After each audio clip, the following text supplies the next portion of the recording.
A very good evening to all of you. आप सभी प्यारे स्टूडेंट्स का वेलकम है again YT your English tutor पे। फर्स्ट एडिटोरियल द हिंदू का कवर करेंगे। ये 19 दिसंबर की क्लास है, लेकिन एडिटोरियल पब्लिश हुआ था ये 18 दिसंबर को। अब एक दो दिनों से मैं क्लासेस ले नहीं पाया गला खराब होने की वजह से। आज क्लासेस को रिज्यूम कर रहे हैं, तो कल वाला एडिटोरियल ही आज अपने कवर करेंगे। बड़ा इंटरेस्टिंग आर्टिकल है ये। अब इंटरेस्टिंग तो ये है ही, लेकिन इस 40 मिनट की क्लास के अंदर इसको और इंटरेस्टिंग कैसे बनाएंगे हम? रीडिंग को, ग्रामर को, वोकैब को, इंग्लिश के जो तीन बड़े एस्पेक्ट हैं, तीनों को एक साथ चला करके। तो पूरा पैकेज है ये क्लास। मैक्सिमम बेनिफिट इसका लेना, मेरे साथ साथ पढ़ने की कोशिश करना। तो चलिए बिना देरी के शुरू करें। आइए कुछ नया सीखते हैं।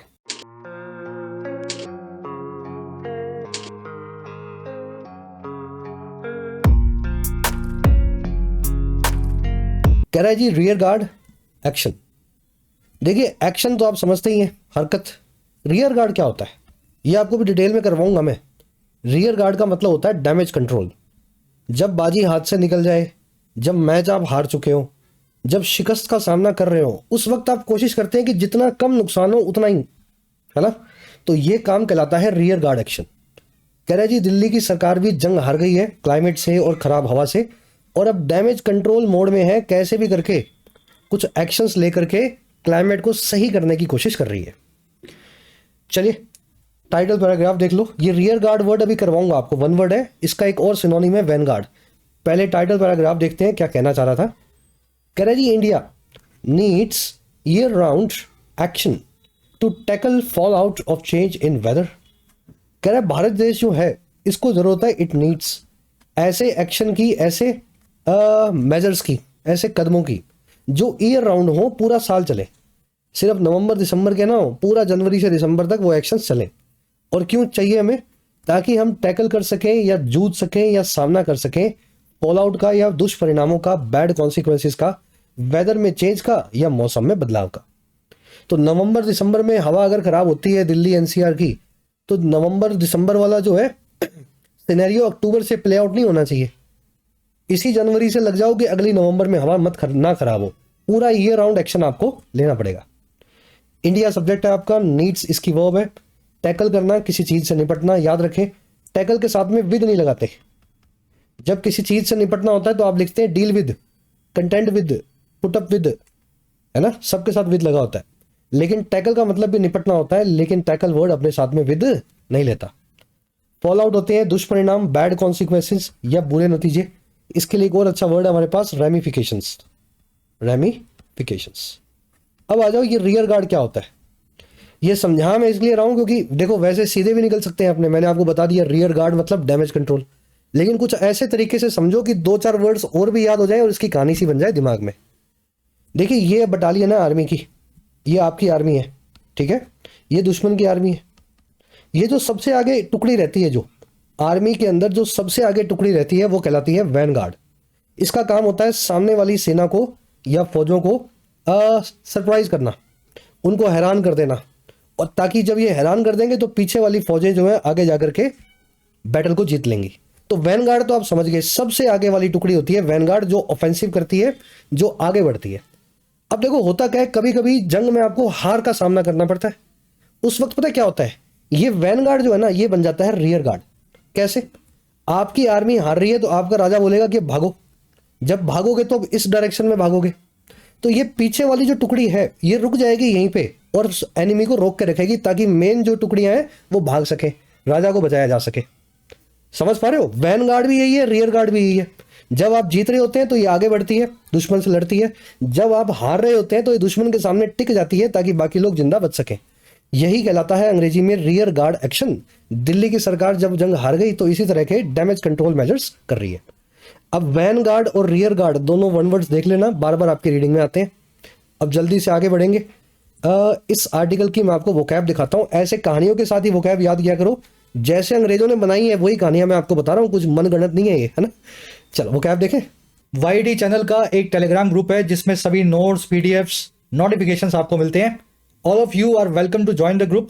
सर्च करें टेलीग्राम में @officialYT, ये ग्रुप आपको मिल जाएगा। इसी के साथ में वाईटी की एंड्रॉइड और iOS ऐप को अपने फोन में जरूर इंस्टॉल करें। ऐप बनाई गई है आप ही लोगों के लिए, ताकि स्ट्रक्चर्ड वे के अंदर कम से कम कॉस्ट के अंदर आप अपने एग्जाम्स को प्रिपेयर कर सकें।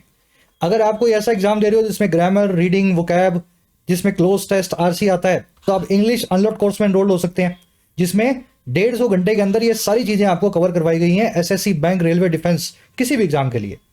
अगर आपको लिखना सीखना है तो आप राइटिंग कोर्स को एनरोल कर सकते हैं, जिसमें 50 से 60 घंटे में क्रैश कोर्स की तरह आपको लिखना सिखाया गया है। रिपोर्ट्स, ऐसे, प्रेसी, ईमेल, हर तरह का राइटिंग फॉर्मेट में आप लिखना सीख सकते हैं। अगर आप यूपीएससी की तैयारी कर रहे हैं, स्टेट पीएससी की तैयारी कर रहे हैं, और आप चाहते हैं कि इंग्लिश में माइग्रेट करूं, हिंदी से, गुजराती से, पंजाबी से, बंगाली से इंग्लिश में आऊं, तो उसके लिए एक डेडिकेटेड कोर्स है, mission civil services. You can take benefit of this course.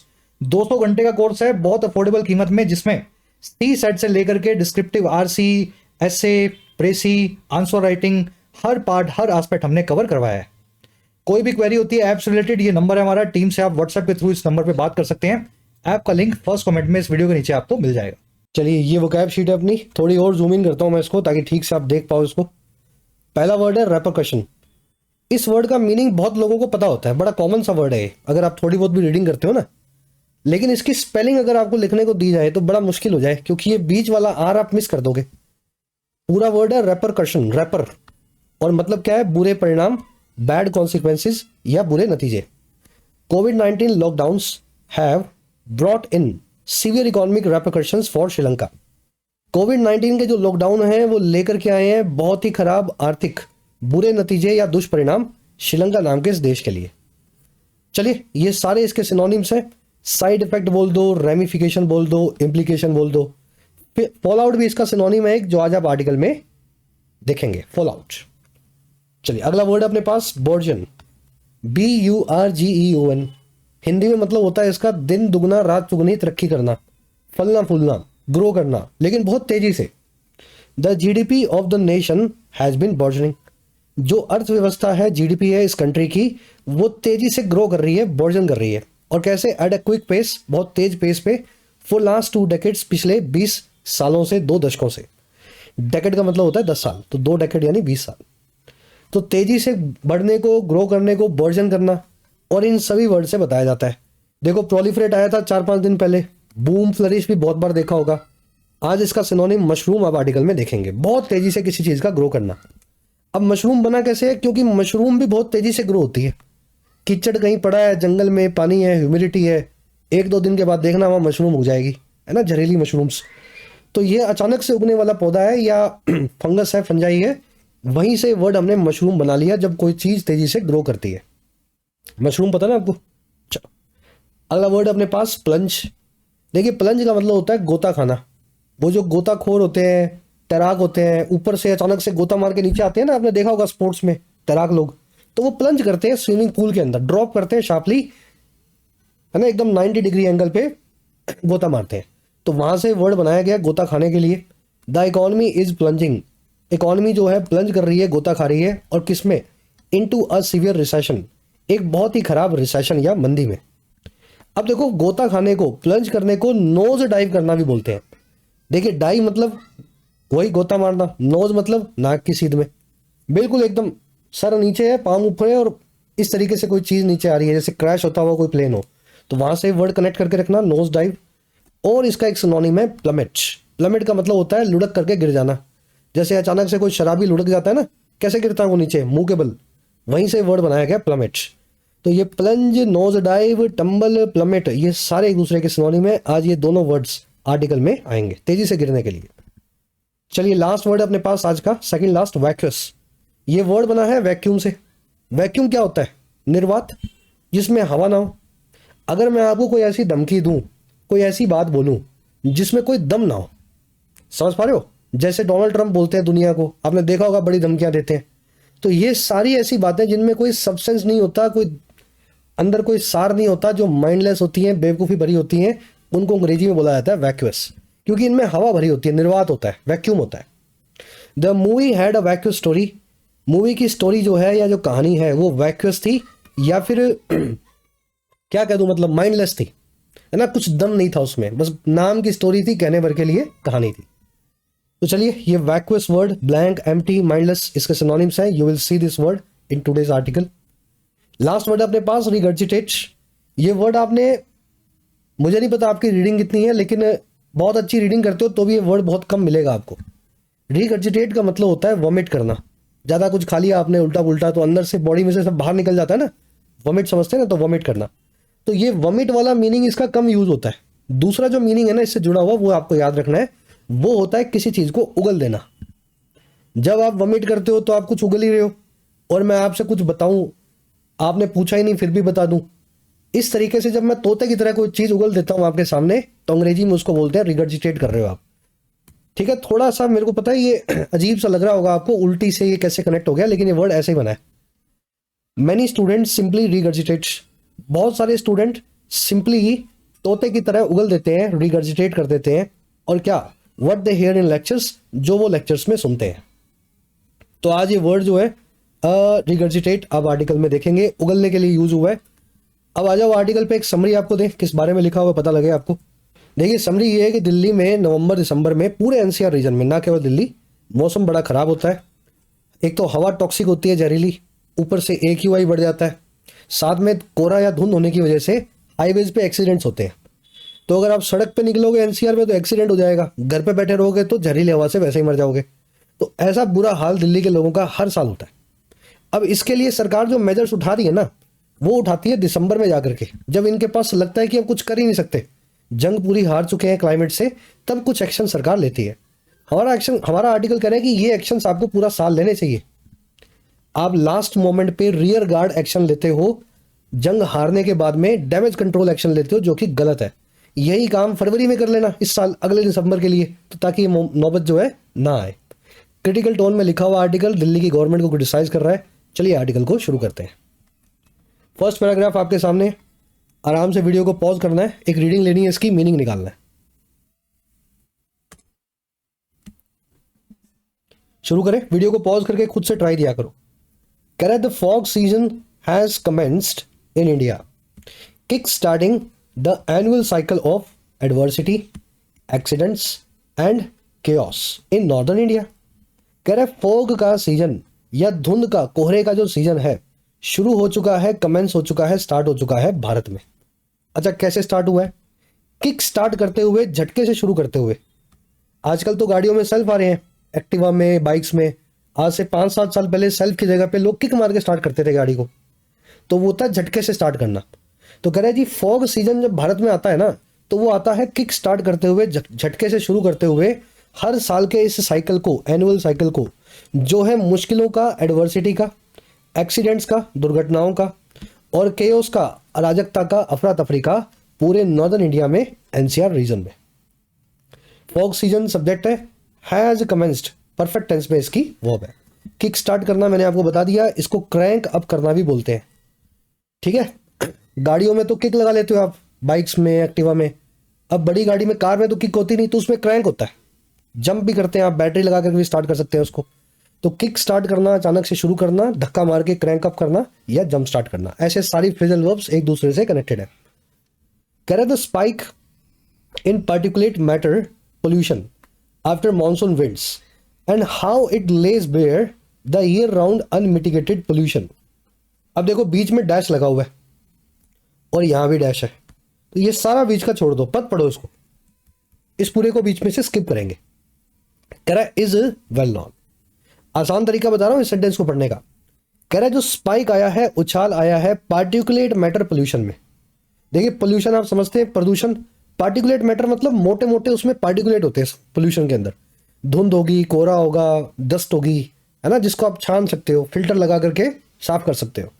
कह रहा है जो स्पाइक आया है मोटे वाले पोल्यूशन का मॉनसून की हवाओं के बाद, कह रहा है और कैसे ये स्पाइक या इट ले बेयर करता है या खुलासा करके हमें दिखाता है पूरे साल के ईयर अराउंड ऐसे पोल्यूशन को जो अनमिटिगेटेड है, जो खत्म होने का नाम ही नहीं लेता। कह रहा है जी ये दोनों चीजें जो है ना, कह रहा है ये वेल नोन है, बड़े अच्छे से सबको पता है, ये कुछ नया नहीं है। दिल्ली के आसपास से किसी भी आदमी को पूछ लो अक्टूबर, नवंबर, दिसंबर में मौसम कैसा होगा, वो आपको आज से 5 साल का बाद का मौसम भी बता देगा आज ही, है ना। ये हर साल होता ही होता है, सबको पता है, होना है। चलिए अब ये बीच वाला बाद में प्रोसेस कर लेना, बाकी का सेंटेंस आपने देख लिया, मीनिंग निकाल लेना इसका। स्पाइक यानी उछाल जो आया, और कैसे ये उछाल हमें दिखाता है कि पोल्यूशन कितना ज्यादा है, ये दोनों बातें वेल नोन है। टेक्निकली यहाँ वर्ब को प्लूरल भी रखा जा सकता था, स्पाइक और हाउ इट दोनों की वर्ब है प्लूरल में, लेकिन इसने सिंगुलर रखा है शायद इन दोनों को सिंगुलर आइडिया समझ के ये ट्रीट कर रहा है ना, ये दोनों चीजों को जोड़ के बता रहा है, तो इसलिए इसने वर्ब को सिंगुलर रख दिया। चलो अब बीच में क्या लिखा हुआ है, कह रहा है जी बीच में कह रहा है now characteristic of not only Delhi. कह रहा है ये पोल्यूशन जो है ना अब सिर्फ एक कैरेक्टरिस्टिक नहीं है सिर्फ दिल्ली का, ये सिर्फ एक दिल्ली नाम के शहर का गुण नहीं है पोल्यूशन। कह रहा है अब ये किसका गुण जो है कैरेक्टरिस्टिक है, it's surrounding capital regions and vast swathes of Indo Gangetic plains but increasingly even Mumbai Kolkata and mushrooming urban centres. कह रहा है ये कैरेक्टरिस्टिक नहीं है ना केवल अब सिर्फ दिल्ली का और दिल्ली के सराउंड करने वाले या आसपास के कैपिटल रीजन्स का, एनसीआर का, और वास्ट यानी बहुत बड़े जमीन के टुकड़े का, स्वेथ्स का, जो है इंडो गैंजेटिक प्लेन्स पे, इंडस नदी और गंगा नदी के पूरे रीजन में, उत्तर प्रदेश वाला पूरा एरिया। कह रहा है इनका नहीं है बल्कि लगातार बढ़ते हुए तौर पे ये मुंबई का भी है पोल्यूशन, कलकत्ता का भी है, और मशरूम करते हुए रातों रात बढ़ते हुए अर्बन क्लस्टर्स का भी है, शहरों में बसी हुई बस्तियों का भी है। अर्बन क्लस्टर यही होते हैं, बिल्डिंग खड़ी है साइड में बस्ती है, फिर उसके साइड में 4 बिल्डिंग और है, फिर एक छोटी सी मार्केट है, इसको बोल देते हैं अर्बन क्लस्टर। तो कह रहे हैं ये सब जगह है पोल्यूशन, सिर्फ दिल्ली की बात अब नहीं बची। तो ये बीच में पूरा जो मैंने आपसे स्किप करवाया था ये पोल्यूशन के बारे में एडिशनल इंफॉर्मेशन गिवन थी। चलो आगे बढ़ते हैं। अब ये आर्टिकल, ये बड़ा सेंटेंस मैंने आपको पढ़ना सिखाया, बीच में कुछ एक्स्ट्रा मिले तो उसको कैसे हैंडल करना है। ले बेयर मैंने आपको बता दिया, खुलासा करना। 2 फ्रेजल वर्ब्स और है ले से बनने वाली। वीडियो को पॉज करो और दोनों का मीनिंग निकाल लो फटाफट जितना आपको याद है। बहुत बार करवा चुके हैं, कुछ नया नहीं है आपके लिए। जिन बच्चों को याद है कमेंट्स में डाल देना। ले असाइड मतलब किसी चीज को साइड में रखना, सेव फॉर फ्यूचर करना। ले आउट का मतलब होता है खर्च करना, एक्सपेंस करना। कोई नई स्कीम निकाली सरकार ने, हजारों करोड़ रुपया खर्च कर दिया उसमें, लाडली बहना, लाडला भाई, है ना। तो इस तरीके से ले असाइड, ले आउट और ले बेयर तीनों फ्रेजल वर्ब्स बनी हुई हैं। चलिए नेक्स्ट पैराग्राफ पे बढ़ते हैं आगे।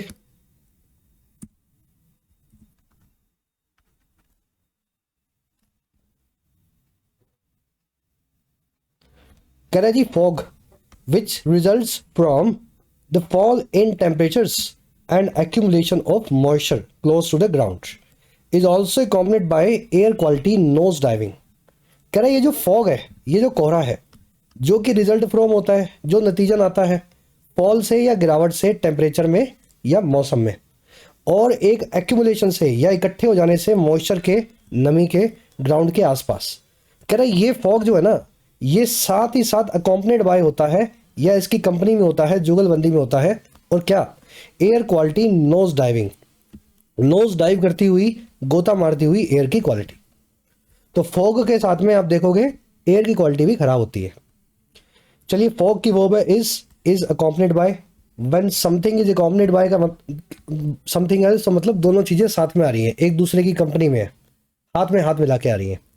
नोज डाइव करना, प्लमेट करना, प्लंज करना, तेजी से नीचे गिरना। कह रहा the air quality index or AQI that anyway hovers in the danger zones of 300 से 400 or very poor air breaks through into the worst categories of severe and severe plus 400 plus। कह रहा फिर होता ये है कि जो एयर क्वालिटी इंडेक्स है AQI, पता होगा आपको, ये एक इंडेक्स होता है जो सरकार तैयार करती है और आपको बताती है हवा कितनी खराब है कितनी अच्छी है। कह रहा ये जो इंडेक्स है कि एयर क्वालिटी का AQI जो एनीवे होवर करता है, जो वैसे भी एनीवे मतलब वैसे भी होवर करना यानी मंडराना, डेंजर जोन में 300 से 400 का या फिर वेरी पुअर एयर का। कह रहे ये फिर AQI जो है ना ये ब्रेक थ्रू कर जाता है, पार निकल जाता है, तोड़ करके रास्ते को ब्रेक थ्रू करके वर्स्ट कैटेगरी में जो है सीवियर की यानी खराब की, और सीवियर प्लस वाली कैटेगरी में 400 प्लस वाला। तो इतना ज़्यादा एयर क्वालिटी वहाँ पे खराब होती है, 300-400 AQI पहुँच जाता है। कह रहे ये सारा काम होता है triggering extensive waves of panic among citizens already besieged by poor air quality. कह रहे ट्रिगर करते हुए होता है यह सारा काम एक्सटेंडेड वेव्स को, लंबी लहरों को, जो है पैनिक की या घबराहट की सिटीजन्स के अंदर, और वो सिटीजन्स जो पहले से ही घिरे हुए हैं, बिसीज्ड है पुअर एयर क्वालिटी से, खराब हवा की क्वालिटी से। चलिए सेल्फ एक्सप्लेनेटरी है सारे सेंटेंसेस, एक बार पढ़ते हो तो मीनिंग निकल आता है। AQI की वर्ब है break into, break through into. That आया है AQI के लिए, वर्ब है इसकी होवर्स, होवर करना यानी सर पे मंडराना। 300-400 दिल्ली में हमेशा ही आपको AQI मिलेगा। बढ़े आगे। बिसीज्ड का मतलब होता है सराउंडेड या घिरा हुआ, चारों तरफ से। जब आपको एनिमी ने घेर रखा हो, आपको रास्ता ना मिल रहा हो जाने निकलने का, वैसे ही है दिल्ली के लोग हमेशा खराब एयर से घिरे रहते हैं, बिसीज्ड है। चलो नेक्स्ट पैराग्राफ।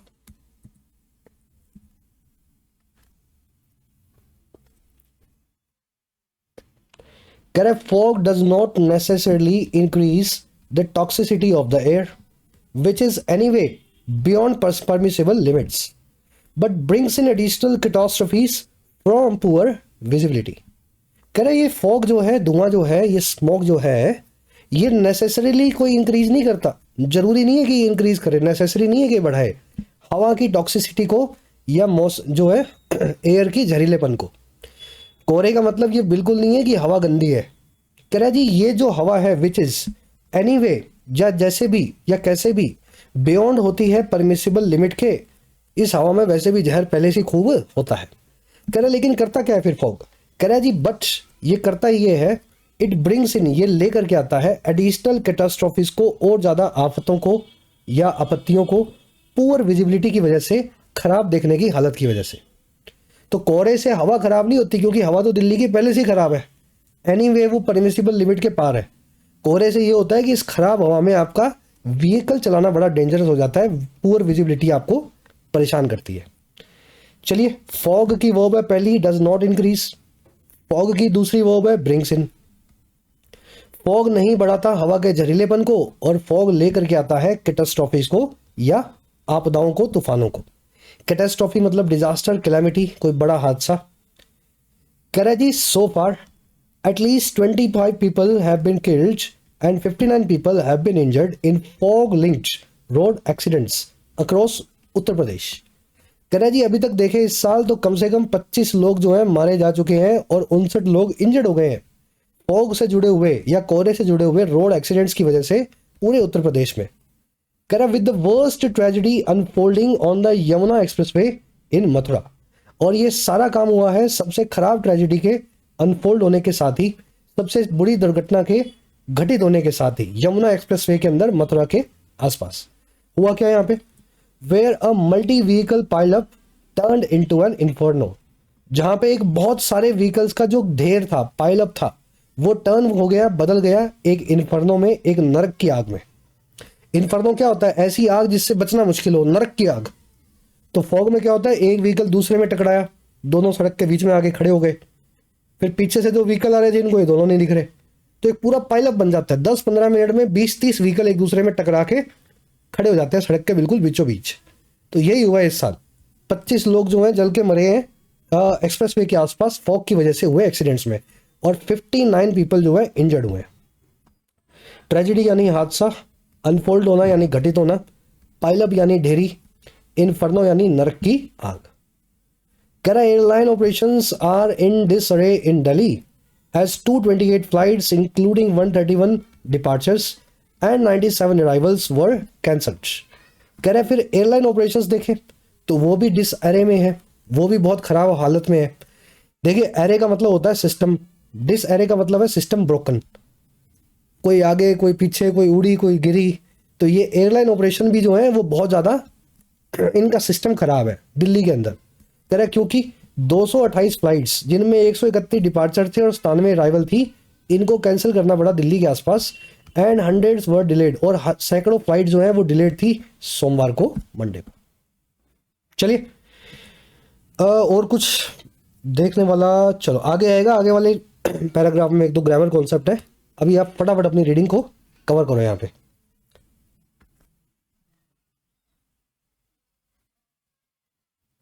चलिए, कह रहा the plummeting AQI saw emergency level restrictions called GRAP GRAP 4 come into effect in Delhi।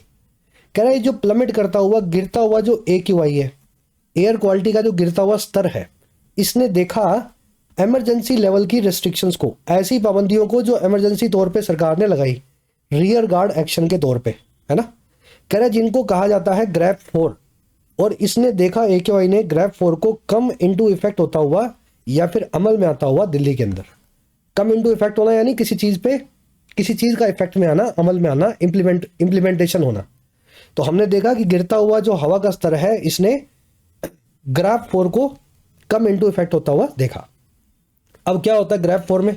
ये सारे काम होते हैं ग्राफ 4 में। It bans construction and demolition activities, pushes school online and restricts kinds of vehicles that can fly. Correct, graph 4 जो है ये ban कर देता है कंस्ट्रक्शन को, डिमोलिशन को, क्योंकि इससे धूल उड़ती है। ये पुश कर देता है, दबाव डालता है स्कूल्स को कि आप ऑनलाइन ही पढ़ाओ, बच्चे घर से ही पढ़े। और ये रिस्ट्रिक्ट भी कर देता है, पाबंदी भी लगाता है उस काइंड्स पे या जो है प्रकार के व्हीकल्स पे जो प्लाई कर सकते हैं, सड़क पे चल सकते हैं। प्लाई का मतलब होता है ऑपरेट करना, चलना, रन करना। तो ये ग्राफ 4 में सब काम हो जाते हैं। कंस्ट्रक्शन नहीं कर सकते, स्कूल घर से ही होगा, और बड़ा व्हीकल नहीं चलेगा, छोटे व्हीकल ही आपको चलाने हैं, धुआं कम से कम होना चाहिए। फिर क्या होता है इस पे? कह रहा है on top of this the Delhi government delivered a vacuous threat that vehicles without a pollution under control certificate would be denied fuel at refuelling stations. कह रहा है जी इसके भी ऊपर जो दिल्ली की सरकार है इसने डिलीवर कर दिया एक ऐसी थ्रेट को, धमकी को, जो वैक्यूअस थी, बिना बात की थी या माइंडलेस थी।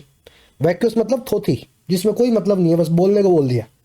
तो इन्होंने एक माइंडलेस या बेवकूफ़ी भरी थ्रेट दे दी कि जो व्हीकल्स जिनका पोल्यूशन जो है अंडर कंट्रोल नहीं है, जिनका पीयूसी सर्टिफिकेट नहीं है, कहने का मतलब ये, उनको डिनाई कर दिया जाएगा, मना कर दिया जाएगा पेट्रोल या डीजल फ्यूल रिफ्यूलिंग स्टेशंस पे, पेट्रोल पंपों पे।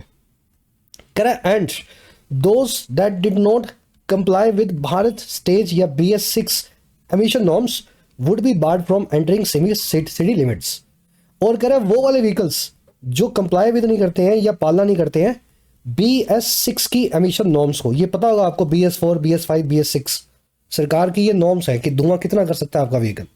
तो वो व्हीकल जिनसे धुआं ज़्यादा निकलता है, BS6 नॉर्म्स को वो पूरा नहीं करते हैं, उनको बार कर दिया जाएगा या बैन लगा दिया जाएगा दिल्ली के अंदर घुसने से, फ्रॉम एंटरिंग सिटी लिमिट्स। तो ये दिल्ली की सरकार ने थ्रेट लगाई है। अब ये वैक्यूअस इसलिए है कि कौन पेट्रोल पंप पे देखेगा आपका पीयूसी? पेट्रोल पंप वालों को पेट्रोल बेचना है कि आपका पीयूसी देखेंगे? और कितना देख लेंगे? दिन भर में कितने व्हीकल्स का देखा जाएगा, है ना? तो ये कैसे आप पता लगाओगे कि कौन से व्हीकल की BS6 नॉर्म्स पूरी नहीं हो रही? तो आप वो दिल्ली के बाहर खड़े रहोगे, उसको अंदर आने से रोक दोगे।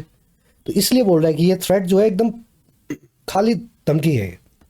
दिल्ली गवर्नमेंट की वर्ब डिलीवर्ड वैक्यूअस, आपने देख लिया। Vehicles without a PUC certificate, verb है would be denied. When you are denied something, आपको उस चीज को नहीं दिया जाता जो आपको चाहिए। दैट आया व्हीकल्स के लिए, वर्ब है did not comply with. Those की वर्ब है वुड बी बार्ड। बार करना, किसी को किसी काम से रोकना, प्रिवेंट करना, स्टॉप करना। चल अब दो ग्रामर कॉन्सेप्ट है, जल्दी से देखेंगे। कंप्लाई विद करना आपने देख लिया, किसी कानून को, नियम को सख्ती से फॉलो करना। अब कंप्लाई विद के एक दो सिनोनिमस फ्रेजेज अपने पास अंग्रेजी में और भी हैं। पहला फ्रेज है अडियर और दूसरा है abide. Comply with, adhere to और अबाइड बाय, तीनों का मतलब एक ही है। लिख लो, नोट्स बना लो इनके। फ्रेजल वर्ब मिक्स नहीं करनी है। कंप्लाई के साथ में बाय मत लगा देना, अडियर के साथ में टू जो है विद मत लगा देना। तो एक तो पहला कॉन्सेप्ट अपना ये फिक्स प्रेपोजिशन वाला ध्यान रखेंगे। तीनों एक जो मीनिंग सेम देते हैं लेकिन तीनों की प्रेपोजिशन अलग अलग है। दूसरा, जब भी आप किसी को बार करते हो, प्रोहिबिट करते हो, डिबार करते हो, बैन करते हो, रिफ्रेन करते हो, एब्सटेन करते हो, तो फ्रॉम लगा के बताते हो किस चीज़ से आप उसको कर रहे हैं। जैसे आपको किसी ने बार कर दिया कि आप सड़क पे गाड़ी नहीं चला सकते, आपका लाइसेंस जब्त हो गया, तो सरकार ने आपको बार फ्रॉम किया है फ्रॉम ड्राइविंग। समझ पा रहे हो? लाइसेंस आपसे ले लिया, अब आप ड्राइव नहीं कर सकते, कर रहे हो तो ये गैर कानूनी है। तो ये सारे फ्रेजल वर्ब्स या ये सारे वर्ड्स रोकने की बात करते हैं और अपने बाद फ्रॉम लगा के बताते हैं जिस चीज़ से आपको रोका गया। अब ध्यान क्या देना है, शुरू के 4 और लास्ट के 2 में फ़र्क है। शुरू के 4 में आप किसी इंसान को, दूसरे पर्सन को रोकते हो कोई काम को करने से। लास्ट के 2 में आप खुद को रोकते हो कोई काम करने से। अगर सरकार ने आपको ड्राइविंग करने से रोका है तो वो bar from, prohibit from, debar from किया है आपको। लेकिन अगर आपने खुद को रोका है मीठा खाने से, आपने खुद को रोका है फास्ट फूड खाने से, तो फिर आप खुद को रिफ्रेन फ्रॉम कर रहे हो, एब्सटेन फ्रॉम कर रहे हो। तो दोनों में फ़र्क है। अब इस फ़र्क को आप इस सेंटेंस में लगा के देखो। मैं वीडियो को कर रहा हूँ पॉज और मीनिंग निकाल के देखो कहाँ गलती है इसमें। You need to prohibit from smoking, आपको जरूरत है स्मोकिंग करने से रोकने की। देखने में सही लग रहा है सेंटेंस लेकिन गलत है। प्रोहिबिट का मतलब होता है किसी दूसरे को रोकना। मैं कह रहा हूं आपको खुद को रोकने की जरूरत है स्मोकिंग करने से, मतलब आपको परहेज करना है स्मोकिंग से। तो मतलब प्रोहिबिट लगा करके बात नहीं बनेगी, परहेज के लिए दोनों वो होते हैं जो खुद पे परहेज मतलब खुद पे बैन लगाते हैं। तो you need to refrain from और एब्सटेन फ्रॉम स्मोकिंग। ठीक है, चलो थोड़ा सा ये गहरा बता रहा हूं मैं, लेकिन कॉमन है ये चीज। शायद आपने पहली बार इनको ध्यान दिया हो, लेकिन बड़े कॉमन तरीके से इन वर्ब्स के बीच का डिफरेंस आपको आना चाहिए। चलो लास्ट पैराग्राफ फटाफट इसको फिनिश करो।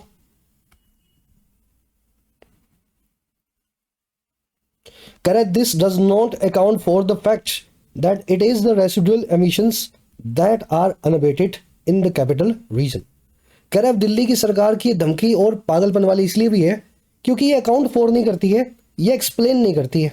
अकाउंट फॉर करना किसी चीज का रीजन या एक्सप्लेनेशन देना, तो ये अपनी अकाउंटिंग में नहीं लेती है या रीजन नहीं दे पाती है इस फैक्ट का, इस तथ्य का, इस सच्चाई का कि ये जो रेसिडुअल इमिशंस होता है, रेसिडुअल यानी बचा हुआ, एमिशन यानी धुआं, पोल्यूशन, ये बचा हुआ पोल्यूशन ही है, धुआं ही है जो अनअबेटेड है, जो थमने का नाम नहीं ले रहा कैपिटल रीजन में, एनसीआर रीजन में।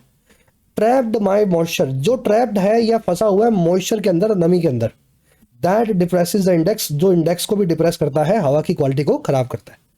तो नया धुआं रोकने से काम नहीं बनेगा। नवंबर दिसंबर में जो धुआं ऑलरेडी दिल्ली में है वो ट्रैप्ड है मॉइस्चर के नीचे, इस वजह से आपको फॉग और इस वजह से जहरीली हवा देखने को मिल रही है।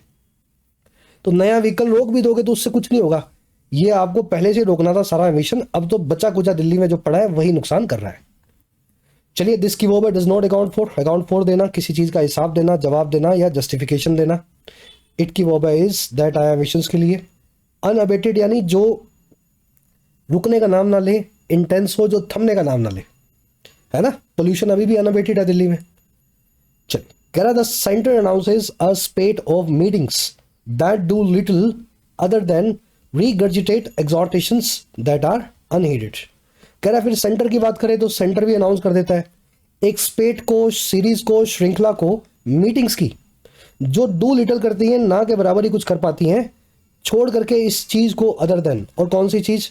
रीगर्जिटेट करना, तोते की तरह उगल देना, वो सारी एग्जॉर्टेशन या दबाव भरी बातें दैट आर अनहीडेड, जिनकी कोई सुनवाई नहीं करता। थोड़े अच्छे वर्ड्स हैं यहाँ पे। हीड करना यानी सुनवाई करना, हीडेड यानी जिसको सुनवाई किया गया हो, अनहीडेड यानी जिसको कोई ना सुनता हो, एग्जॉर्टेशन यानी दबाव भरी बातें, व्हीकल मत चलाओ, और डीवन लगाओ, पब्लिक ट्रांसपोर्ट यूज करो, ये एग्जॉर्टेशंस होते हैं, लोगों पे दबाव डाला जाता है कि करो आप। तो दिल्ली की सरकार तो ठीक है, सेंट्रल गवर्नमेंट भी सिर्फ मीटिंग्स ही करती है जिनसे कुछ नतीजा नहीं निकलता, सिवाय ये काम होता है मीटिंग्स में कि सरकारें जो है सेंट्रल गवर्नमेंट एक के बाद एक तोते की तरह उगलती रहती हैं ऐसी एग्जॉर्टेशन जो कोई सुनने को तैयार नहीं है ना। किसान को बोलती है पराली मत जलाओ, किसान फिर भी जलाता है। चलिए, सेंटर की वर्ब है अनाउंसेस, दैट आया मीटिंग के लिए, दैट की वर्ब है डू लिटिल, डू लिटिल यानी कुछ भी ना करना, रीगर्जिटेट यानी तोते की तरह उगल देना, दैट आया एग्जॉर्टेशंस के लिए, वर्ब इनकी आर अनहीडेड। कह रहा this is the time that the commission for air quality management an empowered body must stress its independence and take year-round action to ensure that whatever the weather, Delhi's AQI stays below 350। कह रहा है अब वक्त आ गया है, this is the time, कि ये जो AQI की कमीशन बनी हुई है, कमेटी, जो एक एम्पावर्ड बॉडी है, बड़ी शक्तिशाली संस्था है, अब इस बॉडी को स्ट्रेस करके दबाव देना पड़ेगा अपनी इंडिपेंडेंस पे, अपनी आज़ादी पे। किसी के प्रेशर में काम नहीं करना, इसको आज़ाद होकर काम करना है, और इसको लेना पड़ेगा ऐसा एक्शन जो ये पूरा साल ले सके, ईयर राउंड ले सके, ताकि ये इंश्योर करे कि चाहे जो भी हो दिल्ली का मौसम, दिल्ली की हवा का जो क्वालिटी इंडेक्स है 350 के वो नीचे रहे। तो अगले साल का तैयारी जो है इस साल हो जानी चाहिए अब शुरू। कहने का मतलब ये, दिस की वर्ब है इज, AQI मैनेजमेंट की वर्ब है मस्ट स्ट्रेस, और दूसरी वर्ब है must take, it must take year round action. AQI आप समझते हैं, वर्ब है इसकी स्टेज। 350 भी बहुत जहरीला है, आप यूरोप में जाओगे तो 30 मिलेगा आपको AQI, 15 मिलेगा, 5 मिलेगा, 10 मिलेगा, इतनी साफ हवा होती है अच्छे डेवलप्ड कंट्रीज में। हमारे यहाँ यही जंग है कि 350 पे रोक दो कम से कम, 350 से आगे तो मत जाने दो। चलो अब फिनिश करेंगे क्लास को अपनी आज की। देखो ये आर्टिकल बड़ा इजी था, इसलिए ये फर्स्ट क्वेश्चन मैंने आपका मेंस लेवल का बना दिया, SSC से तो एक लेवल ऊपर का है। इन चारों में से कौन सी स्टेटमेंट इस पूरे आर्टिकल को एक सेंटेंस में समझाती है? मैं चाहता हूं वीडियो को पॉज करो और इसको अच्छे से अपने मिल के सॉल्व करते हैं। गलती ना हो उसमें। चलो वीडियो को पॉज करके खुद से है ना पढ़ लेना है इसको। देखो जी आंसर है यहाँ पे सी। सारा आर्टिकल इसी चीज पे लिखा हुआ है कि ये जो ग्राफ 4 आपने लगाया है ये इनसफिशिएंट है नवंबर में जाकर के। टेम्परेरी काम है ये, आपको ईयर राउंड एक्शन लेना होगा, सिस्टेमिक मिटिगेशन लाना होगा दिल्ली की हवा में साफ सुथरेपन के लिए। बाकी तीनों बातें आप देखोगे या तो गलत है या अधूरी हैं। जैसे जो फॉग का ऑनसेट है नॉर्थ इंडिया में, ऑनसेट यानी शुरुआत, वो सबसे बड़ा रीजन है टॉक्सिक जो है हवा का, नहीं, ऐसा बिल्कुल भी नहीं है। हाई स्पीड एक्सप्रेसवेज और एयरलाइन ऑपरेशन फेलियर्स वो एक इनएविटेबल कॉन्सिक्वेंस है इंडिया के यूनिक क्लाइमेट वल्नरेबिलिटी का। कुछ बात तक बात ये सही है ना, अगर क्लाइमेट खराब होगा तो एयरलाइन भी रुकेंगी, एक्सप्रेसवे पे भी एक्सीडेंट होगा। लेकिन ये मेन जो है ना इस मुद्दा नहीं है इस आर्टिकल का। मेन मुद्दा ये है कि सरकार जो कर रही है वो टेम्परेरी काम है, ये काम 1 साल पहले शुरू हो जाना चाहिए ताकि नौबत ऐसी दिसंबर तक ना आए। ठीक है, फर्स्ट में मॉइस्चर और पॉल्यूटेंट्स को क्रिएट कर रहा है और फॉग बना रहा है, ठीक है ये बात भी, लेकिन मेन मुद्दा सी है। थोड़ा मुश्किल था ये क्वेश्चन मुझे पता है, लेकिन ऐसे ही आप एक्सपेक्ट करना पीओ मेंस के अंदर इसी टाइप के क्वेश्चंस आने चाहिए आपको। दूसरा क्वेश्चन है दिल्ली गवर्नमेंट को लेकर के आर्टिकल की टोन कैसी है। एप्रीहेंसिव गार्डेड है, डिसमिसिव क्रिटिकल है, ऑब्जेक्टिव और डिटैच्ड है, ऑप्टिमिस्टिक है।